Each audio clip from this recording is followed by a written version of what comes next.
देश से जाने के बाद में भी आज हम अपने हक के लिए लड़ाई लड़ रहे हैं। ये निरंतर चलता रहेगा और हमेशा ही रहेगा कि जब तक आप लोग आगे बढ़ करके इसको जानने का प्रयास नहीं करेंगे। दूसरी सबसे बड़ी चीजें हैं, डॉक्टर संजीव जी जैसे और ऐसे कई महापुरुष हर जगहों पर जाकर के हमारे जो महापुरुष हुए हैं उनके बारे में जागरूकता तो फैलाते हैं, कार्यक्रम भी करते हैं और अलग अलग जगहों पर अलग अलग कार्यक्रमों के माध्यम से लोगों को उनके बारे में बताने का भी प्रयास करते हैं। लेकिन फिर भी हम कभी अपने लोगों को जानने का प्रयास नहीं करते। आप सभी ने देखा होगा, हमारे घर में जब दादाजी या बुजुर्ग लोग इस धरती से चले जाते हैं तो उनको सिर्फ तेरही बरही और बरसी में ही याद किया जाता है। उसके बाद बताइए कि उनके उपलक्ष्य में कभी आप लोगों ने कभी कार्यक्रम किया? क्योंकि भूलने का हमारी जो शक्ति है वो भूलने की है, याद स्मरण करने की नहीं है। तो वही परंपरा हमारे लोगों में रही है। और रत्नप्पा कुम्भार जी जिस जाति से आते हैं वो जाति आप लोगों को भी पता होगा, इस धरती के लिए एक वैज्ञानिक स्वरूप है, एक वैज्ञानिक। इन्होंने ही विज्ञान को बनाया और विज्ञान का मार्गदर्शन किया है। चाहे आप जिस क्षेत्र में देख लीजिए, लेकिन हम उसको भी एक्सेप्ट करने को रेडी नहीं है।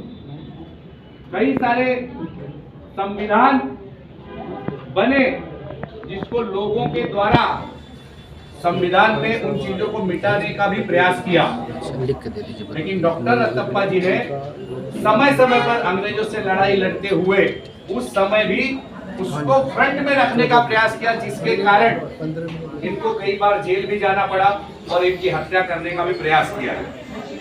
ये जो भी लड़ाई लड़ते थे वो अपने लोगों को उठाने के लड़ते थे। जैसे बाबा साहेब भीमराव अंबेडकर जब संविधान बनाया तो उन्होंने सबको पैरेलल रखा और जो निम्न वर्ग के लोग थे उनको एक विशेषतः उन्होंने अपने उस संविधान में ड्राफ्टिंग कमेटी में जैसे मुद्दे रखे ताकि ये लोग भी आगे चल के ऊपर आए।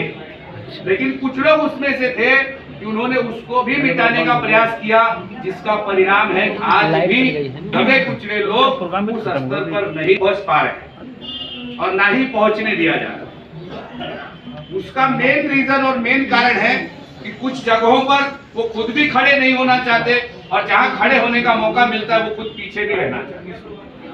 ये सबसे बड़ी दुर्भाग्य है हम सभी के लिए। अब सर मैं उपड़े सर, अभी सर ने बोरीवली में जमीन की बात की तो 23 मार्च 2019 को जो बोरीवली में कुम्हार समाज को जो जमीन दी गई थी डॉक्टर रत्नप्पा कुम्भार जी के माध्यम से, उस जमीन को कलेक्टर द्वारा फिर से ले लिया गया है, वापस फिर से ले लिया गया है। और उसके ऊपर महाराष्ट्र कुम्हार समाज के जितने भी प्रतिनिधि यहाँ पर है, जितने भी संगठन है, हमने कई बार उनको इन चीजों के बारे में अवगत भी कराया कि इस चीजों को अपने पास ले लिया जाए। लेकिन दुर्भाग्य है कि यहाँ के लोगों का, बोरीवली के लोगों का, उस जमीन पे भी कई एकड़ तो लोगों ने हड़प लिया है और बचा हुआ भी जो है वो प्रशासन ने अपने पास ले लिया। क्यों? क्योंकि हमारे लोग उसकी देखभाल करने को ही रेडी नहीं है कि नहीं? गांव में देखेंगे तो आप वहां पर एक पिज्जा के लिए या थोड़ी सी जगह के लिए मारापीट हो जाता है, लोग उसको भी हड़प लेते हैं। लेकिन यहाँ पर हमारे समाज के लोगों को मिला है, उसको बचाने के लिए किसी का प्रयास आज तक नहीं हुआ। तो ये बहुत बड़ा दुर्भाग्य है हमारे आपके लिए।